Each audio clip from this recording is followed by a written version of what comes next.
would anyone willingly challenge themselves? Why would anyone move towards challenge? And why do others spend their entire lives running away from challenge? I spent 2 years seeking to answer that question. I thought I knew the deeper meaning of the word challenge, but I didn't. I thought I knew. I had built a successful real estate business over 35 years. I had written 6 books. I had launched a company during the Great Recession, and I had overcome cancer. And I had thought I had understood what it meant to overcome difficult things, but I didn't. On December 13th, 2023, I was sitting in St. Bart on a beautiful beach with my husband, Adam, my son, Chase, and our daughter, Bianca. We were having one of those incredible family days: lunch, laughter, rosé, dominoes. It was the kind of day you wish you could freeze forever. And then our son turned to us and said, "I'm leaving in January for OCS." And I replied, "What's OCS?" And he said, "Officer Candidate School." And I said, "What's that?" And he said, "The Marines." My chin dropped to the ground. The joy ran out of me. You see, when I first learned I was having a baby boy, my second child, I had 2 fears: circumcision and the draft. And now, sitting here in this beautiful place, it appeared that that second one had now come to reality. Trying to remain composed and supportive, I asked, "Why?" And the next 5 words he shared with me, with us, changed my life forever. He said, "I want to challenge myself." As I pondered the question, trying to understand what he meant, I couldn't understand why someone would willingly leave comfort for uncertainty. It made no sense to me. Now, when I thought of the Marines, Navy SEALs, Special Forces, I thought of superheroes, people not built like us. So I couldn't understand why my son would willingly put himself in this position. So we returned to the villa. My husband and I immersed ourselves in military interviews, documentaries, podcasts, trainings. We were trying to understand what our son was going to be jumping into. And as I was digging a little deeper, a question emerged. What if ordinary people could do more than they thought? So as I was researching that, the same answer came across 2 different fields. One of them, psychologists tell us there's something called the stretch zone, and that is the space just beyond our comfort zone, and that's where we grow the most. And after decades of research on growth, the same conclusion. The people who see challenge as opportunities are more resilient and more likely to find success. 2 different fields, same truth. Growth doesn't happen to us. We choose growth. So on December 31st, I walked out my front door and I started running. I was almost 60 years old. I wasn't training for a race. I wasn't a runner. But I needed time to process. I needed to think, what did those 5 words mean? I want to challenge myself. So over the next coming weeks, I started saying yes to things I never thought I would have expected to say yes to. I continued to challenge myself. I ran 3 10Ks. I ran a half marathon trail run. I completed a Spartan race, and I continued. Then, in true Debbie fashion, I signed up for the Los Angeles Marathon. Not the half marathon, but the full marathon. I decided it was a good idea to double up on my goal and accelerate the timeline. I was only 6 weeks into my running career. So my original goal was run a half marathon by July, and I definitely accelerated that goal.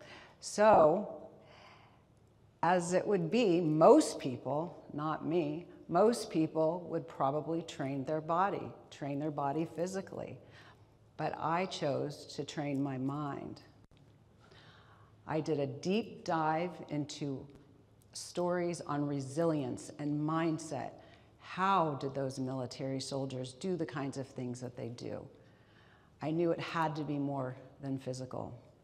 And then, as it happens, I stumbled upon a book by David Goggins, Can't Hurt Me. And I realized as I was reading about his book, reading his story, he spoke about insurmountable obstacles that he had to overcome. So as I read his story, I realized I wasn't being asked to overcome the obstacles that he was and he had. I wasn't being put in the line of fire. I chose to run a marathon. Not that the marathon became any easier, but my perspective had changed. I saw it differently.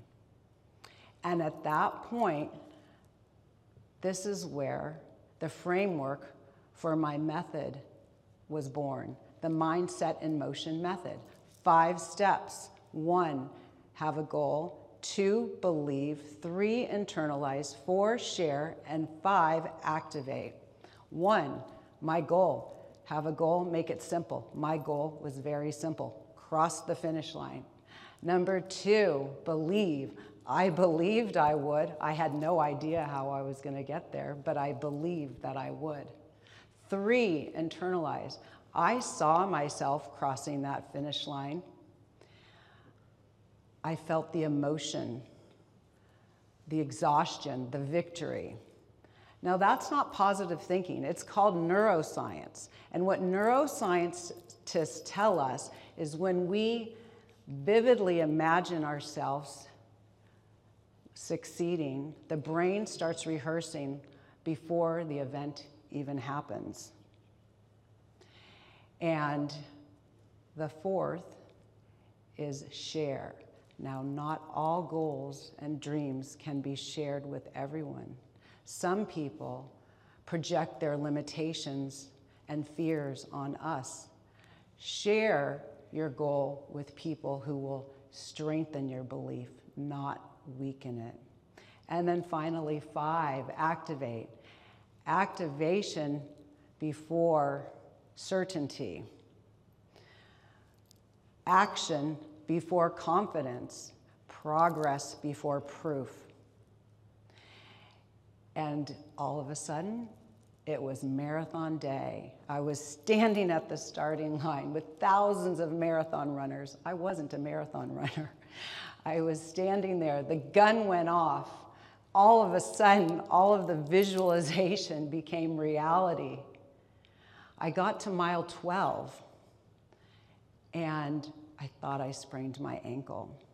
So I called ahead to my husband, and I said, bring me an ankle brace. I'm not sure what's going to happen.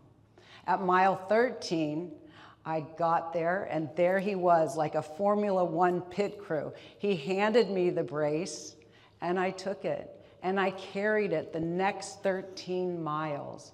It's funny how sometimes we don't need saving. We just need support. And then mile 18 happened. Mile 18, most marathon runners know this. I did not. This is when your body and your mind start negotiating. The conversation goes something like this. You can stop. What are you trying to prove? No one will care. Stop. And that's when I realized mindset isn't motivational, it's instructional. What we tell ourselves internally are our commands. So then the conversation changed. It went from, you could stop now, to, you will finish this race. You always finish what you begin. No is not an option. And with that, I went forward. But then something else happened. I stopped running for myself. I started running for people who could not run. And gratitude became my fuel. Hours later, I crossed the finish line. I literally burst out into tears, not because I had conquered a marathon, but because I had conquered a limitation. And that's when I realized what my son had given me.